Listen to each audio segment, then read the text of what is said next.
안녕하십니까. 필라테스 아나토미 앤 솔루션 박지호 강사입니다. 필라테스 강사님들이 가장 많이 하는 고민이 첫 번째, 동작을 시키긴 하는데 회원이 동작을 맞게 하고 있는지 모르겠다. 두 번째, 타겟 근육에 힘이 제대로 안 들어온다고 한다. 세 번째, 운동 후에 통증이 오히려 증가한다. 네 번째, 그룹에서 어깨가 올라가는 회원, 목이 앞으로 자꾸 빠지는 회원 등 잘못된 동작이 나오면 어떻게 대처해야 하는지 모르겠다. 원인은 하나입니다. 동작에 대한 정확한 이해가 부족하기 때문입니다. 이 강의에서는 자주 쓰는 필라테스 동작에 쓰이는 근육을 쉽게 파악하는 원리, 그것으로부터 잘못된 보상작용을 미리 예측을 하고 해결하는 방법에 대한 내용을 주로 다루게 됩니다. 먼저 보상의 의미를 보겠습니다. 보상은 어떤 기관이 손상, 파괴되면 다른 기관이 대신 작용해서 역할을 하게 되는 것입니다.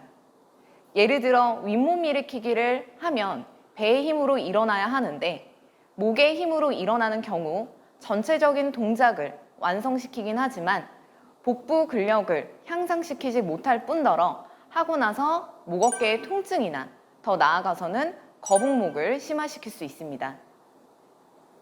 이처럼 보상작용은 전체적인 시스템이 돌아가는 데는 문제없게 플랜 B 같은 기능을 하지만 분명 다른 문제점이 따라올 수 있어 반드시 해결을 하셔야 합니다.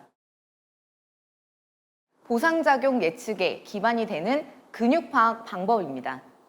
회원이 여기는 어떤 부분에 힘이 들어와야 해요? 라고 질문을 했을 때 바로 대답할 수 있는 공식입니다. 공식은 힘을 뺀 상태에서 힘을 준 상태로 갈 때 필요한 움직임, 여기에 근육이라는 말만 붙여주시면 됩니다. 거꾸로 매달린 아이들의 그림이 있습니다. 이 중 1번 아이의 어깨에는 어떤 근육이 쓰였을지 파악해 보겠습니다. 1번 아이는 힘을 빼면 만세 자세이고 만세 자세에서 차략 자세로 가려면은 경관절 신전, 내전 움직임이 필요합니다. 거기에서 근육이라는 말만 붙이면 근육 파악 완료입니다. 바로 니 플랭크에서 목과 허리에 어떤 근육이 쓰였는지 적용시켜 보겠습니다. 일단 목에 힘을 빼게 되면 목이 바닥으로 툭 하고 떨어지는데 힘을 준 자세에서는 올바른 중립 자세이죠. 즉 목에서 후인 신전시키는 움직임이 필요하게 되고 상부 승모근, 견갑 거근, 경추 신부 신전근 등이 쓰이게 되는 것을 알 수 있습니다. 또 허리에 힘을 빼면 배가 아래로 떨어지면서 허리에 과신전이 되는데 힘을 주면 중립 상태가 돼서 허리를 굽히는 근육인 복부 근육이 쓰이는 것을 알 수 있습니다. 이제는 잘못된 동작이 나오는 메커니즘을 알아보겠습니다. 직접 동작을 해서 잘못된 모션을 예상할 때는 본인한테만 나타나는 보상만 예측 가능하고 왜 그런지 원인 파악이 어렵지만 이 메커니즘을 적용하면 다양한 사람들에게서 나오는 잘못된 현상과 원인을 미리 알 수 있습니다. 예상할 수 있는 방법은 두 가지입니다. 첫 번째, 근육의 공통된 동작으로 예상 가능합니다. 보상작용의 뜻을 다시 한번 떠올려 보면 해당 기관이 제 역할을 못할 시 다른 기관이 대신해서 그 일을 해준다라는 뜻이죠. 서로 아예 관련 없는 근육끼리 대체를 해주기보다는 공통된 작용이 있는 근육끼리 대체해서 일을 할 수 있습니다. 예를 들면 플랭크 시 견갑골을 보면 어깨 관절은 90도 정도 굽혔기 때문에 견갑골의 상방회전, 동시에 팔꿈치로 바닥을 누르고 있기 때문에 견관절의 전인, 즉 정거근이 가장 많이 쓰이게 되죠.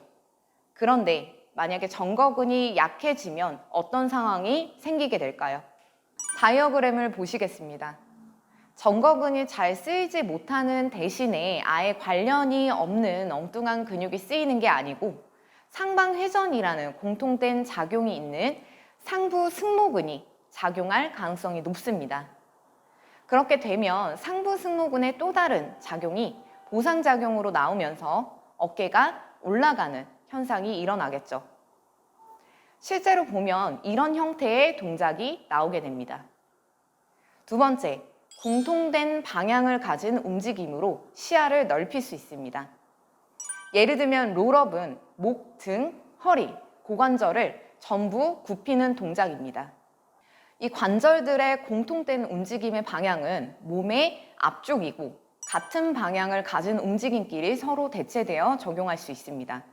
먼저 하나의 관절 안에서 방향적으로 보상할 수 있는 움직임을 예측해 보겠습니다. 롤업에서의 목은 굽혀지고 턱은 살짝 당겨지면서 몸의 앞쪽으로 움직이는데 턱을 내미는 전인도 앞쪽으로 가는 움직임입니다.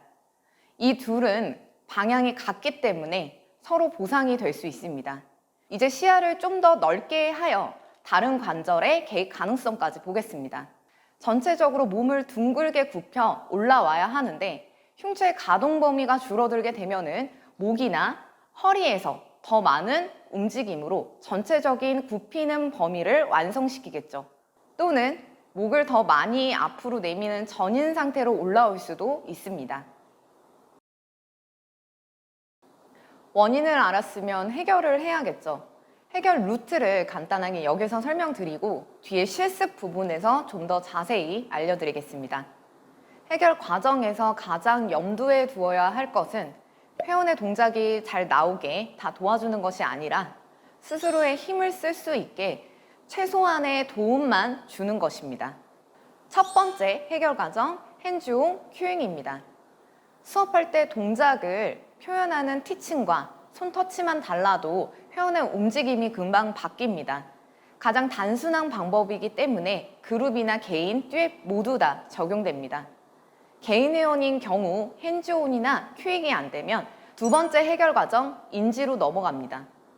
체형적으로 근육이 약하거나 짧지는 않지만 필라테스 동작 안에서 해당 근육을 쓸 줄 모르는 경우 어떻게 근육을 쓰는지 알려주는 방법입니다. 개인 회원에게 안 되는 동작을 즉각적으로 할 수 있게 하는 효과가 있습니다.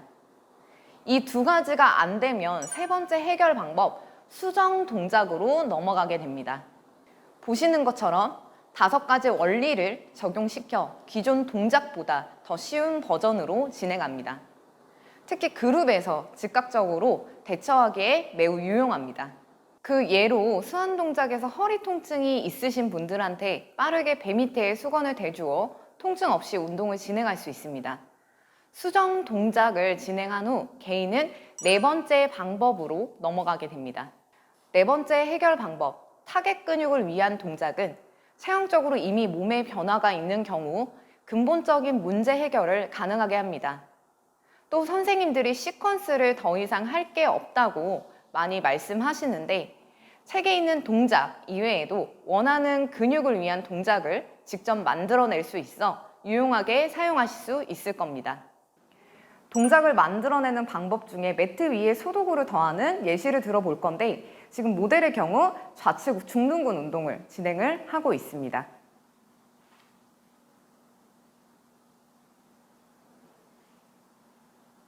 발밑에 보수를 더하게 되면 딛는 발이 불안정해지게 되면서 균형 트레이닝도 할 수 있겠죠.